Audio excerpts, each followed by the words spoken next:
What's up, comic and pop culture fans? This is James with Mint Hunter Comics, and I was in a comic book shop last week and I came across the famous Star Wars 1, 2, and 3 from 1977.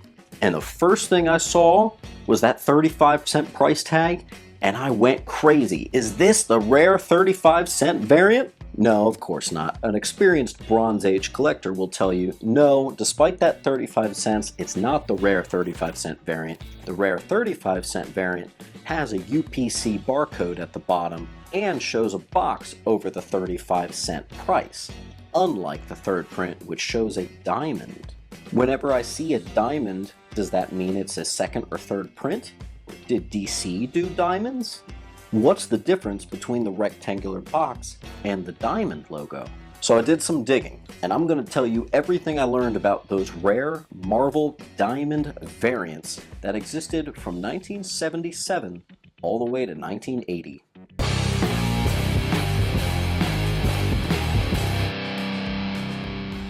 Guys, don't forget to like and subscribe down below. The 5,000 subscriber giveaway is going to be every single comic from the Legends of Dark Knight run. So these diamond logos were popping up as early as 1977 and went to about 79. Now, what else was going on in the late 70s/1980? The change from newsstand editions to direct editions. Newsstand editions were every single comic book prior to 1980.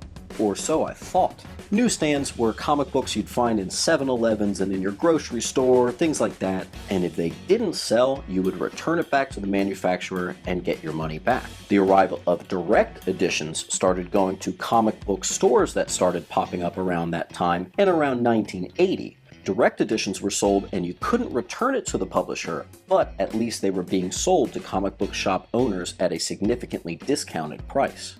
If you're looking at newsstand versus direct editions, mostly you're taking a look at copper and modern books, in which the newsstand shows a UPC barcode and the direct edition might show Spider-Man's face, or basically anything else other than a barcode. It's pretty easy to spot the difference between a newsstand copy, grocery store 7-Eleven, versus a direct, comic book shops.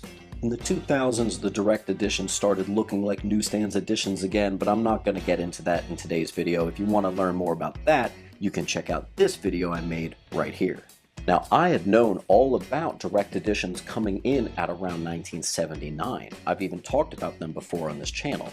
That's when you would see that little line on the barcode. Notably right here, on my first appearance of Black Cat, you can see that black line in the barcode to note that Marvel wanted to know that this was not a newsstand and could not be returned. 1979 direct editions look like that.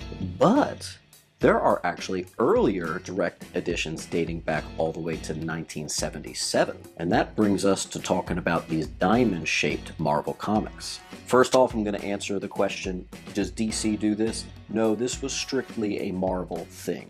This was how Marvel would differentiate a direct edition versus a newsstand. Essentially, diamond issues are the same thing as newsstands, but Marvel modified the logo so that they couldn't be returned to them. It's the very first representation of a direct copy ever. Earliest found versions of these diamond covers are from 1977. The distributor was by the Western Publishing Company, and they sold them in these Whitman 3-packs, which are now quite famous. In these 3-packs, if you got ones that would show Marvel, you would often find your first examples of these diamond-shaped covers around the prices. The thing about those diamond covers prior to June of 1979 is they were honestly kind of offshoots. They were little oddball rarities. In June of 1979, Marvel started intentionally sending these diamond-shaped ones to comic book retailers and comic book shops to note these are your direct editions. Now, in between 1977 and 79, there was a lot of evolution about how Marvel wanted to market their direct editions from the newsstands. In 1977, the ones found have the diamond, but they still have the UPC barcode. The only thing that'll tell you that it's a direct edition is the fact that it's got this diamond up there. A more recognizable direct edition would be the ones that are a diamond that have no UPC barcode, clearly telling the collector this is not a newsstand, this is not to be returned, This is a direct edition.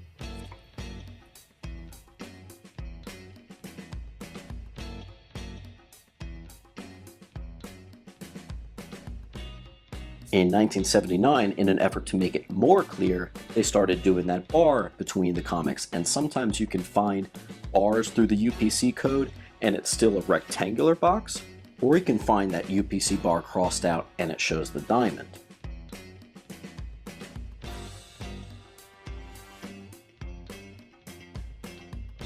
So we've got these diamond with the barcode, the diamond without any barcode, the diamond with the barcode but crossed out, and a rectangular with the barcode but crossed out. And we all know what happened after 1980. They decided to use Spider-Man's face, Captain America's face, basically a more definitive way of showing that these comics were not newsstands.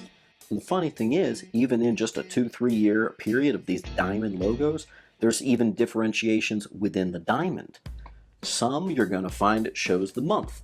Some there's no month listed.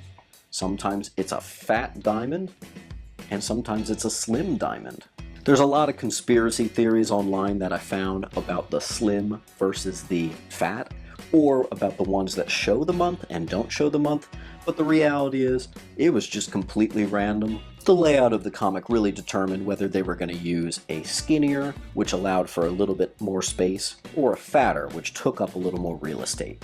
Now, I mentioned in 1977 the first found ones of these diamonds were in those Whitman 3-packs. But even like the differentiations in the logos, even these Whitman 3-packs, it wasn't always the same thing. Sometimes you would have the diamond with the barcode, and then one of the three might have the diamond without a barcode. Now, you guys always like to know about Rarity whenever I do these videos, so let's talk Rarity. I've said many times on this channel, before 1985, there were more newsstand editions than regular editions. In 1979, the first time there were these major productions of these direct, it was still less than 5% of the comic books that were going on.